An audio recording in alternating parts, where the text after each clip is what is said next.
കൂട്ടുകാർക്ക് നല്ലൊരു ദിവസം ആശംസിച്ചുകൊണ്ട് മാമ്പഴത്തിന്റെ പുതിയ വീഡിയോയിലേക്ക് സ്വാഗതം. നമുക്ക് നേരെ രേവതിയുടെ സച്ചിയുടെ വരാൻ പോകുന്ന ദിവസത്തെ നല്ലൊരു വിശേഷം കേട്ടാലോ. എല്ലപ്പോ എല്ലാ ദിവസവും ഉച്ചയ്ക്ക് തന്നെ രേവതിയുടെ സച്ചിയുടെ പുതിയ പുതിയ വിശേഷങ്ങളൊക്കെ ചാനലിനകത്ത് അപ്ലോഡ് ചെയ്യുന്നുണ്ട് കേട്ടോ. മറക്കാതെ എല്ലാവരും കയറി കേൾക്കണം കേട്ടോ. അങ്ങനെ ഇന്നലെ ഉച്ചയ്ക്ക് നമ്മൾ കണ്ടു ശ്രീകാന്തിന്റെ വിവാഹം മുടങ്ങുവാണ്. വിവാഹം മുടങ്ങിയത് വെറുതെ ഒന്നുമല്ല. കാരണം വിവാഹാലോചനയുമായിട്ട് ചന്ദ്രമതി വന്നപ്പോ തന്നെ സച്ചിക്കൊരു കാര്യം മനസ്സിലായിട്ടുണ്ടായിരുന്നു. അമ്മ എന്തൊക്കെയോ തീരുമാനിച്ചുറപ്പിച്ചു മട്ട വലിയ വീട്ടിൽ നിന്ന് എന്താണെങ്കിലും ആലോചന കൊണ്ടുവരത്തുള്ളൂ. എന്താണെങ്കിലും താൻ എന്ത് ജോലിക്ക് പോകുന്നത് സച്ചി വീട്ടിലിരിക്കുക. അങ്ങനെ ചന്ദ്രമതി കൊണ്ടുവന്ന ആലോചന അതങ്ങോട്ട് ഉഴപ്പി പോവാണ്. കാരണം മറ്റൊന്നുമല്ല, രവീന്ദ്രൻ വളരെ മോശമായ രീതിയിൽ ആ വീട് കാണാൻ വന്ന പെണ്ണിന്റെ അച്ഛനെ അപമാനിക്കുകയുണ്ടായി. ഇത് കേട്ടോണ്ട് സച്ചിക്ക് ഇരിക്കാൻ പറ്റുമോ? ആരെ പറഞ്ഞാലും സച്ചി സഹിക്കും. പക്ഷെങ്കിൽ സ്വന്തം അച്ഛനെ പറഞ്ഞാൽ മാത്രം സച്ചിക്ക് സഹിക്കാൻ പറ്റില്ല. സച്ചി കയറി ഇടപെട്ടു. സച്ചി മാത്രമല്ല രേവതിയും കയറി ഇടപെട്ടു. ഇതെല്ലാം കേട്ട് കഴിഞ്ഞപ്പോൾ ചന്ദ്രമതിക്ക് അങ്ങോട്ട് സഹിച്ചില്ല. ചന്ദ്രമതി പറഞ്ഞു ഒന്നും മിണ്ടാതിരിക്കാൻ പറയണം. രേവതി പെട്ടെന്ന് പറഞ്ഞു, അതെ അച്ഛനെ എന്തേലും പറഞ്ഞിട്ടുണ്ടെങ്കിൽ കേട്ടോണ്ടിരിക്കാൻ എനിക്കും പറ്റില്ല, അതുപോലെ തന്നെ സച്ചിയേണ്ണും പറ്റില്ല, ഞങ്ങൾ പ്രതികരിക്കുമെന്ന് പറയാണ്. ശ്രീകാന്തും ഇടപെട്ടു. ശ്രീകാന്തിനാണെങ്കിൽ ഒന്നാമത്തെ കാര്യം ഈ കല്യാണത്തിനോട് ഒരു താല്പര്യമില്ല. പിന്നെ അമ്മ ഇങ്ങനെ കൊണ്ടുവന്നതിനോട് മാത്രമാണ് സമ്മതിച്ചത്. അതോ ചന്ദ്രമതി നൂറ് കള്ളങ്ങളൊക്കെയാണ് പറയുന്നത് അവരോട്. അവര് വലിയ പണക്കാരെന്ന് പറഞ്ഞിട്ട് അവരോടൊപ്പം തന്നെ നിൽക്കുന്നവരാണ് തങ്ങളിന്ന് കാണിക്കാൻ വേണ്ടിയിട്ട്. ഈ കല്യാണം എങ്ങനെയും നടക്കുവാണെങ്കിൽ ശ്രീകാന്തിന് കുറെ സ്വർണവും പണവും കിട്ടും. അപ്പൊ അതിൽ മാത്രമായിരുന്നു ചന്ദ്രമതിയുടെ കണ്ണ്. പെണ്ണെ എന്ത് കുഴപ്പമുണ്ടെങ്കിലും കുഴപ്പമില്ല, കാരണം പണവും സ്വർണവും കിട്ടിയാൽ മാത്രം മതിയല്ലോ ചന്ദ്രമതിക്ക്. പക്ഷെ ചന്ദ്രമതിയുടെ മോഹങ്ങളൊക്കെ തകർന്നെടിയുവാണ്. കാരണം ആ വീട് കാണാൻ വന്നവരെ നന്നായിട്ട് അപമാനിച്ചാണ് സച്ചി വിട്ടത്. അങ്ങനെ അവരും കൂടെ പോയി കഴിഞ്ഞപ്പോഴത്തേന് ചന്ദ്രമതി വന്നിട്ട് പറഞ്ഞു, എനിക്കറിയായിരുന്നു ഇങ്ങനെ തന്നെ സംഭവിക്കുന്ന, അതാ നിന്നോട് ഞാൻ ഈ വീട്ടിലിരിക്കേണ്ടെന്ന് പറഞ്ഞേ, നിന്നോട് ഞാൻ ജോലിക്ക് പോയിക്കോളാൻ പറഞ്ഞേ. സച്ചി പറഞ്ഞു, അതെ എനിക്കറിയാം ഇങ്ങനെ എന്തേലും ഊടായ്പ പരിപാടി അമ്മ കാണിക്കുന്നുള്ളേ, അല്ലേലും അമ്മ എന്ത് പരിപാടി ചെയ്തേ, അവരോട് എന്തൊക്കെ കള്ളത്തരങ്ങളാ പറഞ്ഞേ. പോരാത്തന്റെ രേവതിനെ കുറിച്ച് എന്തൊക്കെ വാക്കുകളാ അമ്മ പറഞ്ഞേ. അമ്മ ഒരു കാര്യം മനസ്സിലാക്കണം, ശ്രുതിയെ പോലെ തന്നെയാണ് രേവതി എന്ന് പറയാ. ഇത് കേട്ടൻ രവീന്ദ്രൻ പറഞ്ഞു, ശരിയാ മോനെ, അത് പറഞ്ഞു കൊടുക്കാൻ പറയണം. ഇത് കേട്ടൻ ചന്ദ്രമതി പറഞ്ഞു, പിന്നെ ശ്രുതിയെ നല്ല മലേഷ്യയിലാ അവളുടെ അച്ഛൻ ബിസിനസ് ചെയ്യുന്നേ, അറിയാവോ? ഇവളുടെ അമ്മ വെറുതെ ഒരു പൂക്കച്ചവടമായിട്ട് അമ്പലത്തിന്റെ തിണ്ണയിരിക്കുന്നു. നാളെ ഉണ്ടോ അവരെ ഇവരും തമ്മിൽ കമ്പയർ ചെയ്യാന്ന് ചോദിക്കുക. ഇത് കേട്ട സച്ചി പറഞ്ഞു, ഓ അമ്മയ്ക്ക് പിന്നെ പണമാണല്ലോ എന്തിനും ഏതിനും പ്രാധാന്യം. അമ്മേ, പണമല്ലാതെ മറ്റൊന്നുണ്ട്, മനുഷ്യന് നന്മ.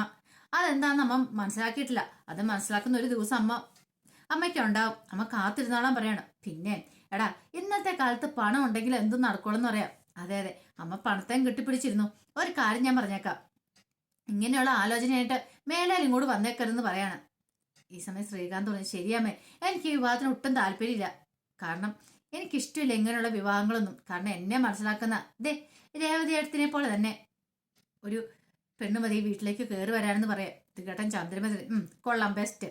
അങ്ങനെ ധർമ്മകല്യാണം നടത്താനായിരിക്കും നിനക്ക് താല്പര്യമല്ലേന്ന് ചോദിക്കാം. എൻ്റെ അമ്മേ, എനിക്ക് അങ്ങനെയൊന്നുമില്ല. കല്യാണക്കാലത്തിൽ എനിക്ക് എൻ്റെതായ ചില മനസ്സിലാഗ്രഹങ്ങളൊക്കെ ഉണ്ട്. അല്ലാതെ ഏതെങ്കിലും ഒരു പെണ്ണിനെ കൊണ്ട് പണക്കാരി പെണ്ണിനെ മുന്നിൽ കൊണ്ട് നിർത്തിയിട്ട് കല്യാണം കഴിക്കാൻ പറഞ്ഞാൽ ഞാൻ കല്യാണം കഴിക്കില്ല എന്ന് പറയാം. ഓഹോ, അപ്പൊ നിന്നെ പറഞ്ഞ ഇവൻ തിരുത്തിയതായിരിക്കും അല്ലേന്ന് ചോദിക്കുക സച്ചി. എല്ലാത്തിനും കാരണം ഇവൻ ഒറ്റ എടുത്തിനാന്ന് പറയാം. ആയിക്കോട്ടെ, എനിക്ക് കുഴപ്പമൊന്നുമില്ല. പക്ഷേ എൻ്റെ അനിയന്റെ ജീവിതം ഞാനും കൂടെ നോക്കട്ടെ.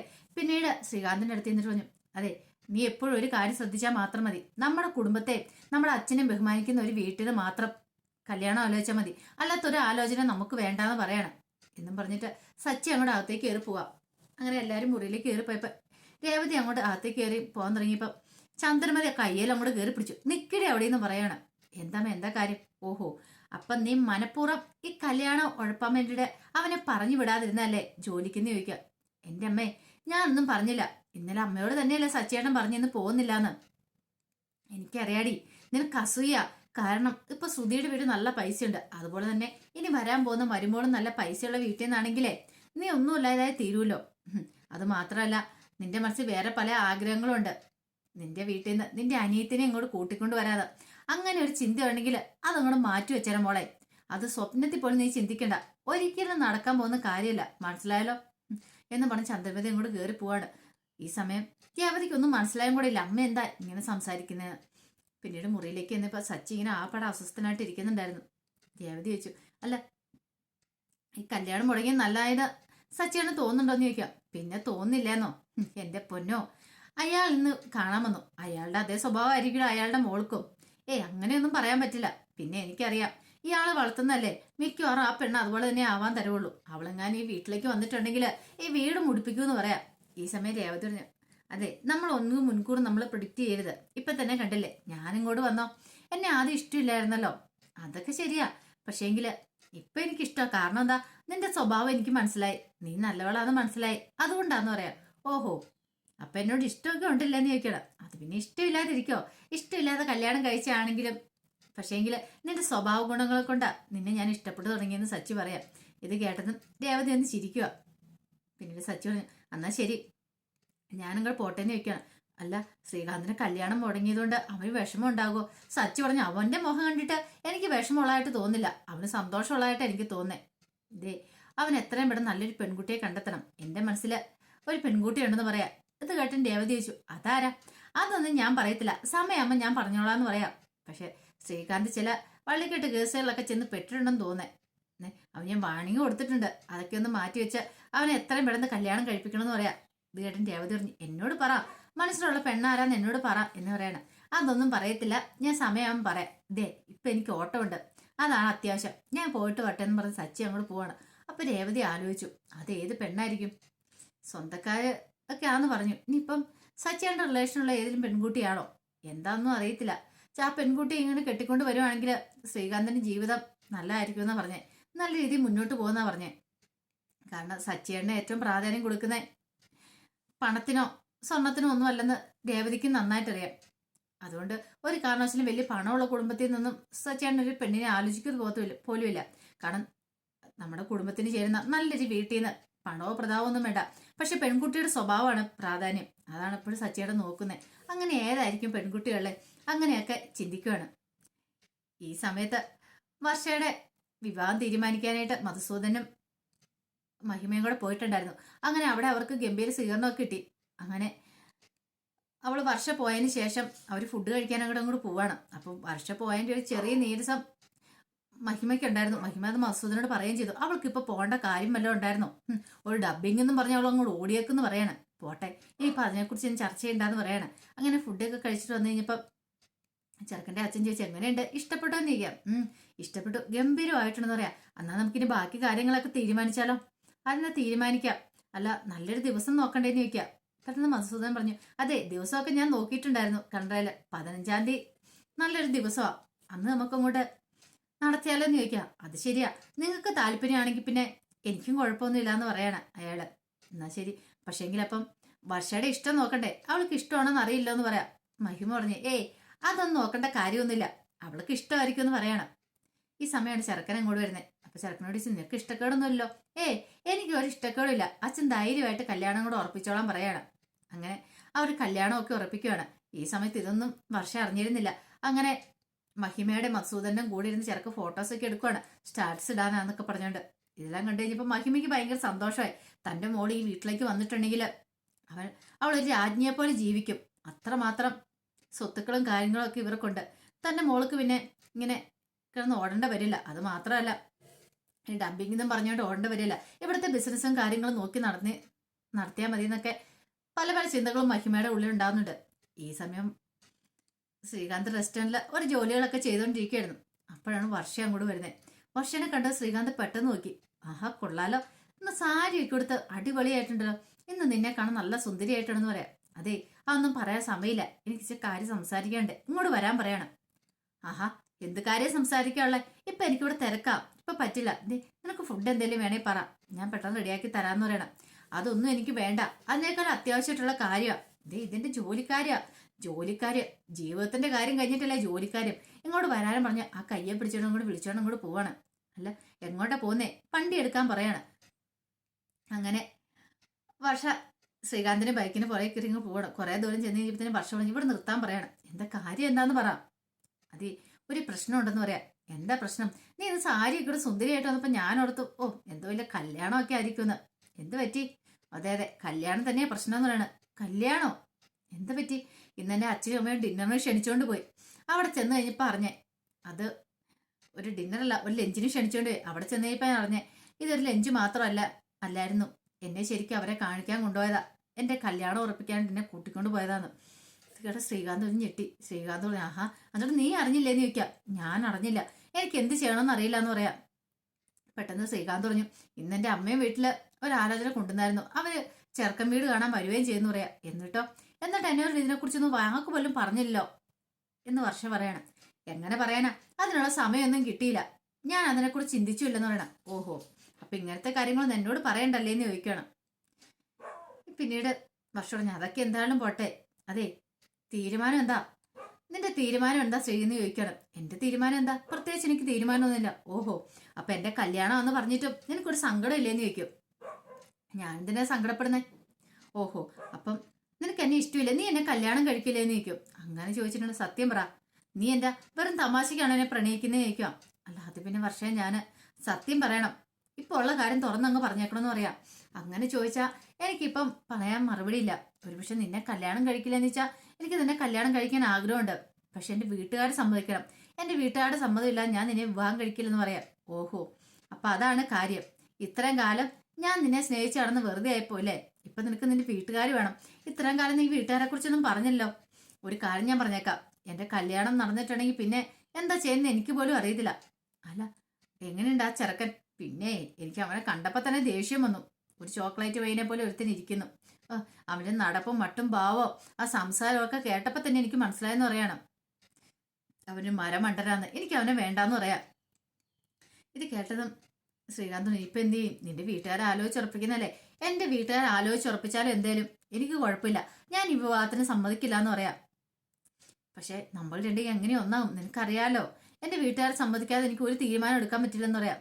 ഇതേ എന്തൊക്കെ പറഞ്ഞാലും ശരി, ഞാൻ തല കുണിച്ചു കൊടുക്കുന്നുണ്ടെങ്കിൽ അത് ശ്രീകാന്തിന്റെ മുന്നിൽ മാത്രമായിരിക്കും, വേറെ ആരും എന്റെ കഴുത്ത് താലി ആർത്താനായിട്ട് പോകുന്നില്ല. ഇത് ഞാൻ മനസ്സിൽ ഉറപ്പിച്ച കാര്യമാണ്. എന്തൊക്കെ വന്നാലും ഞാൻ ശ്രീകാന്തിനോടൊപ്പം ജീവിക്കത്തുള്ളൂ.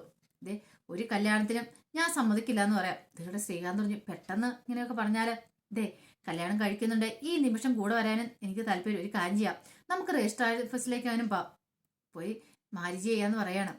ഇത് കേട്ട് ശ്രീകാന്ത് പറഞ്ഞു, അതൊക്കെ ഇടിപിടിയും നടക്കുന്ന കാര്യമാണോ? അല്ലല്ലോ, അതിനൊക്കെ ഇച്ചിരി സമയം കാലമൊക്കെ വേണം.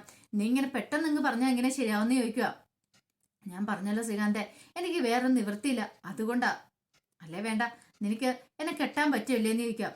ഇപ്പൊ എനിക്ക് കെട്ടാൻ പറ്റില്ല, എന്റെ വീട്ടുകാരുടെ സമ്മതം വേണം. എന്നാ വേണ്ട, എനിക്ക് എന്ത് ചെയ്യണമെന്ന് അറിയാം, വേണ്ടപ്പെട്ടോട് ഞാൻ സംസാരിച്ചോളാം എന്ന് പറഞ്ഞ് ഒരു ഓട്ടോറിക്ഷ കയറിയും കൂടെ പോവാണ്. ഈ സമയം എന്ത് ചെയ്യണമെന്ന് അറിയില്ല ശ്രീകാന്ത് നിൽക്കുക. പിന്നീട് കാണിക്കുന്ന ബ്യൂട്ടി പാർലർ ശ്രുതി ആകെ ടെൻഷൻ അടിച്ചിരിക്കുക. ഈ സമയം മീര അങ്ങോട്ട് വന്നു. മീരയോട് ചോദിച്ചു, ആ നീയോ, അമ്മയ്ക്ക് എങ്ങനെയുണ്ട്? കുഴപ്പമൊന്നും ഇല്ലെന്ന് പറയണം. അത് തലകർക്ക് അങ്ങനെ ഉണ്ടാറുണ്ടോ? തലകർക്കങ്ങളൊന്നും കാര്യമായിട്ട് പ്രശ്നങ്ങളൊന്നും ഇല്ലാന്ന് പറയാം. എന്നെങ്കിൽ അമ്മ എത്രയും പെട്ടെന്ന് നാട്ടിലേക്ക് പറഞ്ഞു കൊണ്ടെന്ന് പറയും. അതെന്തിനാ നീ ഇത്ര ധൃതി വെച്ച് അമ്മേനെ പറഞ്ഞു വിടുന്നേ? അമ്മ ഇവിടെ നിന്നാ ശരിയാകത്തില്ലെന്ന് പറയാം. അതെന്താ, ആ രേവതി എങ്ങനെ കണ്ടാ പിന്നെ തീർന്നു പറയാം. നീ രേവതിയെ കുറിച്ച് എടുത്ത് വിഷമിക്കില്ലേ? അമ്മ അവിടെ തന്നെ പോയി കിടന്നിട്ടുണ്ടെങ്കിൽ അമ്മയ്ക്ക് എന്തെങ്കിലും സംഭവിച്ചു പോയാൽ ആരും അറിയുവോ? ഇല്ലല്ലോ, അതുകൊണ്ട് വേണ്ട, ഇവിടെ നിൽക്കട്ടെ എന്ന് പറയാം. പെട്ടെന്ന് ശ്രുതി പറഞ്ഞു, അതിന് ശരിയാകത്തില്ല, നിനക്കറിയാലോ, എനിക്കാണ് ഓരോ ദിവസം ഇവിടെ ജോലി ചെയ്യുന്ന ഇറിറ്റേറ്റ് ആയിക്കൊണ്ട് വന്നുകൊണ്ടിരിക്കുക, എനിക്കിപ്പോൾ ഇവിടെ ജോലി ചെയ്യാൻ ഇഷ്ടമില്ലെന്ന് പറയാം. നിന്നോട് ആരാ പറഞ്ഞാൽ ബ്യൂട്ടി പാർലർ കൊടുക്കാനായിട്ട്? ഞാൻ പറഞ്ഞില്ലേ ബ്യൂട്ടി പാർലർ കൊടുക്കണ്ടാന്ന്. ഇപ്പൊ നീ ഇവിടുത്തെ ജോലിക്കാരി മാത്രമാ. അതൊക്കെ ശരി തന്നെയാ, പക്ഷെ എന്ത് ചെയ്യാൻ പറ്റും? എനിക്കാണെങ്കിൽ വല്ലാത്തൊരു ടെൻഷനാ, എന്ത് ചെയ്യണമെന്ന് അറിയത്തില്ല എന്ന് പറയാം. ഈ സമയത്ത് കസ്റ്റമറോടെ പൈസ കൊടുത്തിട്ട് അങ്ങോട്ട് പോവാണ്. പിന്നീട് അവരുണ്ടെങ്കിൽ സംസാരിക്കുക. ഈ സമയത്ത് ശ്രുതി പറഞ്ഞു, ഒരു കണക്കിന് നോക്കുമ്പോൾ അതല്ലാതെ വേറൊരു വഴി എനിക്കില്ലായിരുന്നു. കാരണം പൈസ കൊടുക്കാനായിട്ട് എങ്ങനെയാ പലിശക്കാരൻ്റെ പൈസ കൊടുക്കും? ഞാൻ നോക്കിയിട്ട് ഈ ഒരു പോംവഴി മാത്രമേ കണ്ടായിരുന്നുള്ളൂ, അല്ലാതെ വേറൊരു വഴിയില്ലായിരുന്നു പറയണം. ഈ സമയം ശ്രുതിയുടെ ഫോണിലേക്ക് കോൾ വരിക. ചന്ദ്രമതിയുടെ മോള് ബ്യൂട്ടി പാർലറാണെന്ന് ചോദിക്കും. അതേമ്മ എന്താമ്മേ? അതെ, ഞാൻ വെറുതെ ടൗണ് വരെ വന്നായിരുന്നു, അപ്പം ഞാൻ ഈ ബ്യൂട്ടി പാർലർ താഴെയുണ്ട്, ഞാനിപ്പോൾ അങ്ങോട്ട് കയറി വരാമെന്ന് പറയാം. അതിനെന്താ, കയറി പോരമ്മേന്ന് പറയണം. അങ്ങനെ നിൽക്കുന്ന സമയത്ത് മീര വെച്ച് ആരാ വിളിച്ചേ? ദേ അമ്മയെ വിളിച്ച, അമ്മ ഇങ്ങോട്ട് വരുന്നുണ്ടെന്ന്. നീ എന്താ പറഞ്ഞു? വരാൻ പറഞ്ഞു. എരി മരമണ്ടി, ഇങ്ങോട്ട് വന്നിട്ടുണ്ട് എങ്ങനെ ശരിയാവുന്നേ? ഇങ്ങ് നോക്കിയേ, ബോർഡ് നീ നോക്കിയേ. ചന്ദ്രമതി എന്നല്ലായിരുന്നു ഇത്ര സമയം ഉണ്ടായിരുന്നേ ബ്യൂട്ടി വേൾഡ്, ഇപ്പൊ അത് കണ്ടോ? ഗ്രീൻലാൻഡ് എന്നുള്ള പേര് മാറ്റിയേക്കോ. അവരെങ്ങാനും ഇത് വന്നം കണ്ട എന്ത് നീ മറുപടി പറയും? ബ്യൂട്ടി പാർലർ ഇപ്പൊ നമ്മുടേതല്ലെന്ന് അവർ തിരിച്ചറിയല്ലേ? നമ്മുടെ കള്ളക്കളികളെല്ലാം പൊളിയില്ലെന്ന് ചോദിക്കാം. അത് ശരിയാണല്ലോ, ഇനിയിപ്പോ എന്ത് ചെയ്യും? പെട്ടെന്ന് അവിടെ കിടക്കുന്ന 2 കർട്ടൻ എടുത്താൽ മറയ്ക്കുവാണ്. ഇനിയിപ്പോ അവര് വന്നേമ്പോ ഇത് മറച്ചു വെച്ചേക്കുന്ന എന്താന്ന് വെച്ചാൽ എന്താന്ന് പറയും? അതൊക്കെ എന്തേലും മാറും കണ്ടെത്തിക്കോളാം, നീ ധൈര്യമായിട്ടിരിക്കാൻ പറയണം. ഈ സമയം ചന്ദ്രമതി അങ്ങോട്ട് കയറി വന്നു. അല്ല എന്തമ്മേ പതിവില്ലാതെ ഇതിലൂടെ അല്ല മോളെ വീട്ടിലിരുന്ന് ആ പാടെ ബോറടിച്ചു. ആ രേവതിയുടെ മുഖം കാണണമല്ലോ, അതുകൊണ്ട് ഞാനും കൂടെ ഇറങ്ങി പോന്നാന്ന് പറയും. അല്ല തിരക്കുണ്ടായിരുന്ന മോളെ, അത്യാവശ്യം തിരക്കുണ്ടായിരുന്ന അമ്മയെന്ന് പറയാം. പെട്ടെന്നാണ് ചന്ദ്രമതി ആ ബോർഡ് ശ്രദ്ധിക്കുന്നത്. ഇതെന്താ മോളെ ഈ ബോർഡ് ഇങ്ങനെ വെച്ചേക്കുന്നത്, ഇതെന്താ മറച്ചു വെച്ചേക്കുന്ന ചോദിക്കുക. അല്ല അത് പിന്നെ ഞാന് പെട്ടെന്ന് മീര പറഞ്ഞു അതെ കണ്ണ് കിട്ടാതിരിക്കാൻ വേണ്ടിട്ടാന്ന് പറയാണ്. ഇത് കേട്ട ശ്രുതി പറഞ്ഞു വെറുതെ അവൾ ഓരോന്നൊക്കെ പറയുന്ന അമ്മേ, വെറുതെ കളയാക്കി പറയുന്നില്ലേ, അതൊന്നുമല്ല. ഇവിടെ കുറച്ച് പെയിന്റിങ് വർക്കുകൾ അങ്ങനെ കാര്യങ്ങളൊക്കെ നടക്കാനുണ്ടേ, അപ്പൊ അതുകൊണ്ട് ഞാനത് മറച്ചു വെച്ചാന്ന് പറയണം. അത് വർക്കൊക്കെ ചെയ്ത് കഴിയുമ്പോൾ ഒന്നുകൂടെ ഇനിയിപ്പം മാറ്റും, അതുകൊണ്ട് ഈ കർട്ടൻ ഞാനിപ്പോൾ അങ്ങനെ ഇട്ടേക്കുന്നാന്ന് പറയണം. ഓ അങ്ങനെയാണല്ലേ, അന്ന് ഞാൻ നോക്കട്ടെ എന്ന് പറയണേ. വേണ്ടമ്മേ ഇപ്പം നോക്കണ്ടെന്ന് പറഞ്ഞുകൊണ്ട് ശ്രുതി തടഞ്ഞങ്ങ് നിൽക്കുക. ശ്രുതിക്ക് അറിയില്ല എന്ത് ചെയ്യണമെന്നുള്ളത്, എങ്ങനെയായി തീരുന്നുള്ള അറിയത്തില്ല. ഒരു പക്ഷേ ചന്ദ്രമതി ആ പേരെങ്ങാനും മാറ്റി നോക്കിയാൽ തീർന്നു. തന്റെ പേരിന് സ്ഥാനത്ത് ഗ്രീൻലാൻഡ് എന്ന് കണ്ടാൽ ചന്ദ്രമതിക്ക് എല്ലാ കാര്യങ്ങളും മനസ്സിലാവും. ഇനിയിപ്പോൾ എന്ത് ചെയ്യും? പെട്ടെന്ന് ശ്രുതി ചന്ദ്രമതിനെ അകത്തേക്ക് കൊണ്ട് വിളിച്ചിട്ട് പോവാ. അമ്മ ഇങ്ങോട്ട് വന്നേ, അമ്മയുടെ തലയെ മസാജ് ചെയ്തുതരാം, അമ്മയ്ക്ക് തലവേദന ഉണ്ടെന്ന് പറയാറില്ലെന്ന് ചോദിക്കും. അതെ. അങ്ങനെ അവരെ കൊണ്ടുപോയി അകത്തേക്ക് കൊണ്ട് ഇരുത്തിയിട്ട് മസാജ് ചെയ്ത് കൊടുക്കുവാണ് ശ്രുതി. ഈ സമയത്ത് മീര ഇങ്ങനെ റിസപ്ഷൻ ഇരിക്കുകയാണ്. അപ്പോഴാണ് അതിന് മാനേജർ അങ്ങോട്ട് വരുന്നത്. മാനേജർ വന്നപ്പോഴത്തേനും പെട്ടെന്ന് മീര എഴുന്നിട്ടാ വാ മാടെന്ന് പറയാണ്. എന്തേ ശ്രുതി വന്നിട്ടില്ലെന്ന് ചോദിക്കും. ശ്രുതി ഉണ്ട് മാം. ആ അകത്ത് ചിലപ്പോൾ ക്ലയന്റ് കാണുമായിരിക്കും അല്ലേന്ന് ചോദിക്കുകയാണ്. അല്ല കസ്റ്റമേഴ്സ് കാണുമല്ലേന്ന് ചോദിക്കുക. അതെ കസ്റ്റമേഴ്സ് ഉണ്ടെന്ന് പറയാണ്. പിന്നീട് പുള്ളിക്കാരത്തേക്ക് ഫോൺ വന്നു. പുള്ളിക്കാരത്തി ഫോൺ വിളിച്ചേക്ക് നടക്കുവാണ്. ദൈവമേ അപകടമാണല്ലോ ഇവരുടെ ഇപ്പോഴത്തെ ഈ വരവ്. പെട്ടെന്ന് അകത്തേക്ക് എന്നിട്ട് ശ്രുതിയോട് പറഞ്ഞു അതെ അവര് വന്നിട്ടുണ്ട്, ഇതിന്റെ ഓണർ വന്നിട്ടുണ്ടെന്ന് പറയണം. ശ്രുതിക്ക് മനസ്സിലായി ഇപ്പൊ അമ്മേനെ ഇവിടെ അങ്ങനെ മസാജ് ചെയ്തുകൊണ്ടിരിക്കുന്ന പ്രശ്നമാവും എന്ന് പറഞ്ഞാൽ അമ്മ എന്തെങ്കിലുമൊക്കെ വിളിച്ചു പറയും. അത് പിന്നെ അവർ സത്യങ്ങളൊക്കെ തുറന്നറിയും. അതൊരിക്കലും പാടില്ല. അമ്മേനെ എങ്ങനെയെങ്കിലും ഇവിടെ നിന്ന് മാറ്റണം. എന്ത് ചെയ്യണം തല പോഞ്ഞ് ആലോചിക്കുകയാണ് ശ്രുതി. അപ്പൊ അതിന്റെ വിശേഷങ്ങളൊക്കെ നമ്മൾ അടുത്ത ദിവസം കാണാൻ പോകുന്നത്. ആ വിശേഷങ്ങൾക്കായി നമുക്ക് എല്ലാവർക്കും കാത്തിരിക്കാം കേട്ടോ. അപ്പൊ ഇതിന്റെ ബാക്കി വിശേഷങ്ങളോട് നാളെ ഉച്ചയ്ക്ക് വരാട്ടോ. ശ്രുതിയുടെ കള്ളത്തരം കയ്യോടെ പിടിച്ചോ, പിന്നീട് എന്താ സംഭവിച്ചെന്നൊക്കെ നമുക്ക് അറിയണ്ടേ. അപ്പൊ അതിന്റെ വിശേഷങ്ങൾക്കായി നമുക്ക് എല്ലാവർക്കും കാത്തിരിക്കാം. ഒരിക്കൽ കൂടി എല്ലാവർക്കും നല്ലൊരു ദിവസം ആശംസിച്ചുകൊണ്ട് നിർത്തുന്നു. നന്ദി.